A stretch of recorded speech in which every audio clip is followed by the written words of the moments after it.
Okay, so I'm gonna go over what kind of went on in Redirect yesterday, day 2 of Redirect, which also ultimately became the last day of Redirect, which I was actually surprised when I heard about that yesterday, because I thought he was just gonna go on forever, but he kind of zoomed through it, I guess. I only watched the morning session, and after morning session, I didn't get to watch anything else. So I'll explain a little bit about that after I go through my notes from the morning session. And yeah. So he starts off morning session back on the journal entries. They go to admit a new journal entry, so Juan Martinez is allowed to question her on the timing of the journal entries from each other. I still think all of that is all of it is useless, doesn't really mean anything. It's a journal they spent time on across where she wrote nothing noteworthy to report. It's around the time she said she caught him masturbating to little boys, which is also when she said he kicked her where he broke her finger.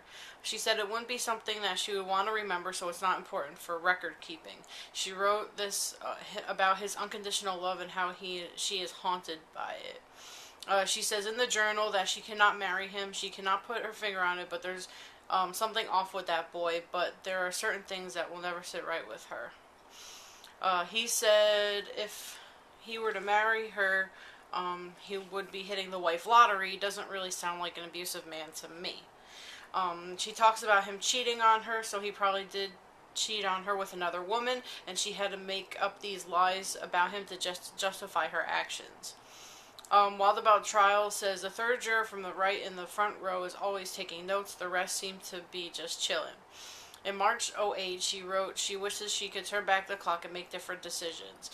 She had anxiety about moving away, being separated from Travis. I said, if Mormons are encouraged to keep journals, as she said, where are Travis's journals to hopefully contradict the things that she says happen? And I got a response from it on Twitter. Someone said that their friends believe that she stole them. But I don't know how true that is, or if he even kept them, or anything like that. 5-minute recess after Juan Martinez objects to something not brought up in Cross. She talks about how he got angry in traffic once. I said, who gives a shit? I yell at people while driving, and that does not make me violent or abusive. I keep looking at my dog because he is trying to get into something over there that he shouldn't be getting into. She talks about how angry... Oh, I already said that.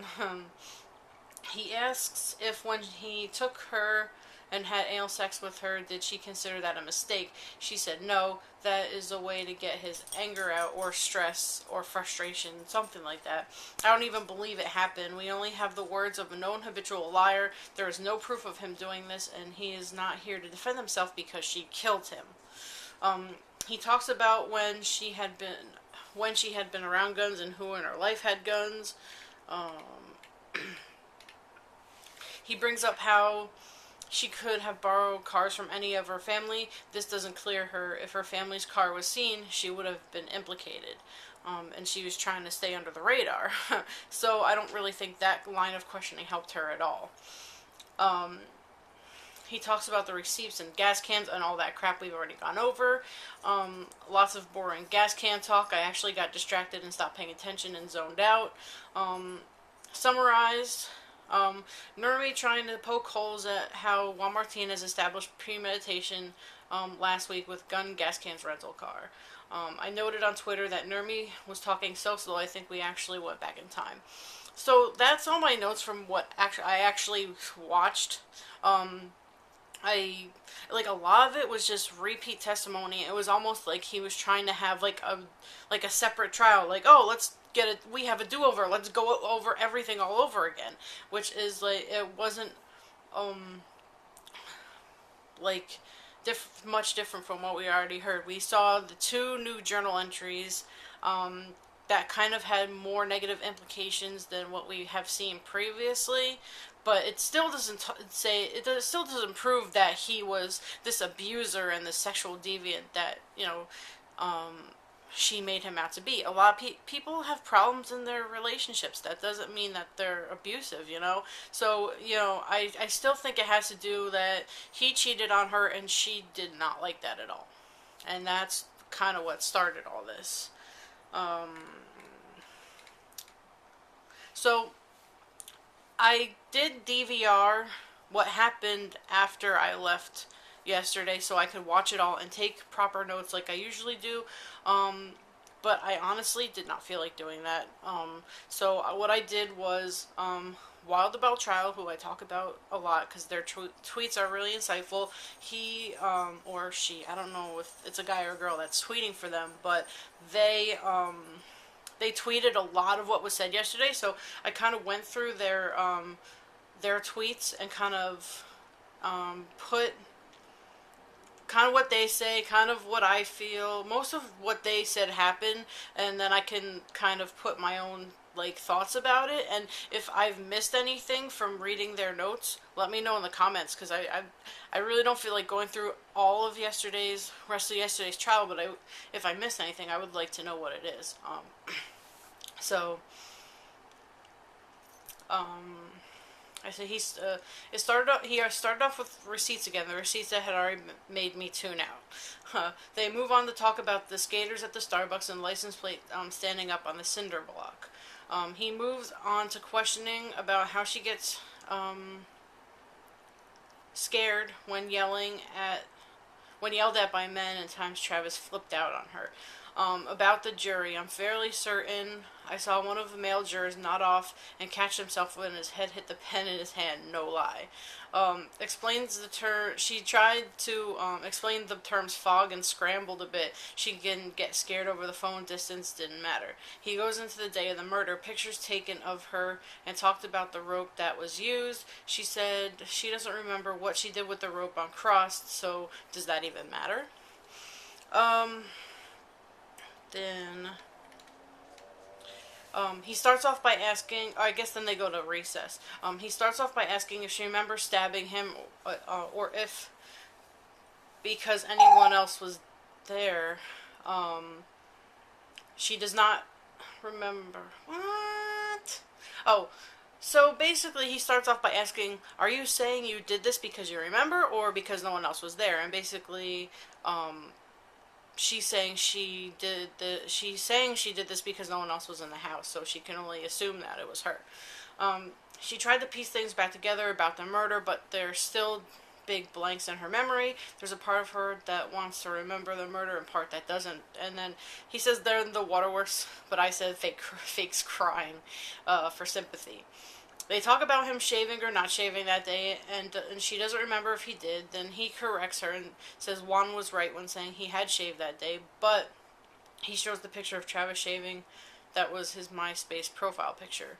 He talks to her about where the camera dropped again. They talk about when she was running down the hallway and Travis was chasing after her and the closet. Everything we've already heard before, and I doubt they shed any new light on it. Nermi now shows the photo of Travis's closet. It's like it's like Juan's redirect, but in slow motion without cussing or any excitement. That was Wild About Trial's take on everything. He goes through when he ran at her. Oh, I said that already. He goes through and he ran at her from the closet, and when she was pointing a gun at him and shot him, which we all know is impossible in the space between the two. She doesn't remember grabbing the gun or rope and putting it in the car. He puts a photo of Travis dead in the shower and asks, did you want to leave him like that? She says she did not plan on this happening. He asks, why did it happen? She says it escalated after he attacked her. She panicked as he came after her. She didn't feel like she had any other choice.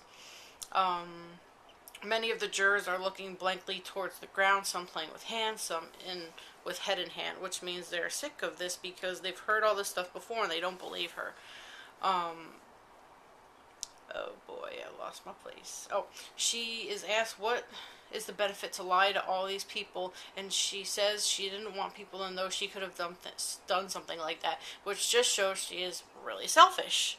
Then she says she didn't want to say those things about Travis. She wanted to protect him. Yeah. the way you protect someone is not killing them. How about that? Anyway, so I go, all in all, I'm not really sure if redirect helped her in any way. A lot of what we heard was already heard previously in the direct and cross, and it's a lot of just rehashing things we've already heard. A lot of this is just more lies from her trying to save face. I believe they broke up because he cheated on her. They could have gotten into some verbal fights. I don't believe he physically abused her, and I don't believe he was masturbating to child porn. These are things she has made up in her mind to justify what she has done. She has not proven one bit that she had done anything to make her fear for her that he had done anything to make her fear for her life. And that is the end of redirect. So I'm gonna put this up separately, and then I'll go into kind of what I noted today about the jury questions. So stay tuned for that. Thank you for watching. As I said, let me know if I missed anything important from yesterday's redirect. I wasn't home to watch the rest of it, and I kind of didn't want to go over everything we've already heard before, because obviously we've already heard it before, and we already have our own opinions on what she is saying and what we think is true or not. So yeah, if I miss anything important, just let me know in the comments below. Thank you for watching.